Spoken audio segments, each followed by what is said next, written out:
ஒரு உடல் நலமாக இருக்கணும்னா நம்ம என்ன செய்யணுங்க? ஒரு அற்புதமான உணவு, ஓகேங்களா, நல்ல தண்ணீர், ஒரு நல்ல உழைப்பு, ஒரு நல்ல உறக்கம், ஒரு நிம்மதியான தூக்கம், ஒரு அற்புதமான மூச்சுக்காற்று, இந்த மாதிரி நம்ம தேவைகள் எல்லாம் இருந்ததுன்னா நம்மளோட உடல் ரொம்ப நலமாக இருக்கும்.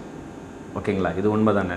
அதே மாதிரி நம்ம மனசு நல்லா இருக்கணும்னா எந்த சூழ்நிலை வேணால் இருக்கட்டுங்க, எந்த பிரச்சனை வேணால் இருக்கட்டுங்க, எப்பேற்பட்ட சூழ்நிலை சுச்சுவேஷன் நமக்கு இருந்தாலும் நமக்கு ஒரு வருத்தம், துக்கம், வேதனை, கவலை, மன உளைச்சல், மன நிம்மதி, தொடர் தோல்வி, எது வேணால் இருக்கலாங்க.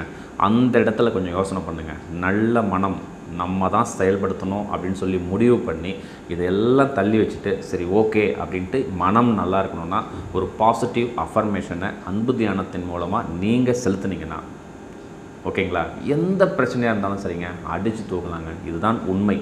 இதுதான் சொல்லுவாங்க, எண்ணம் போல் வாழ்க்கைம்பாங்க. அந்த எண்ணம் சிறப்பாக இருக்கணும்னா அந்த நல்வார்த்தைகள் நம்ம மனசை இன்னும் தூய்மைப்படுத்தும். செயல்படுத்தி பாருங்கள், வாழ்க்கையில் ஜெயிக்கும்.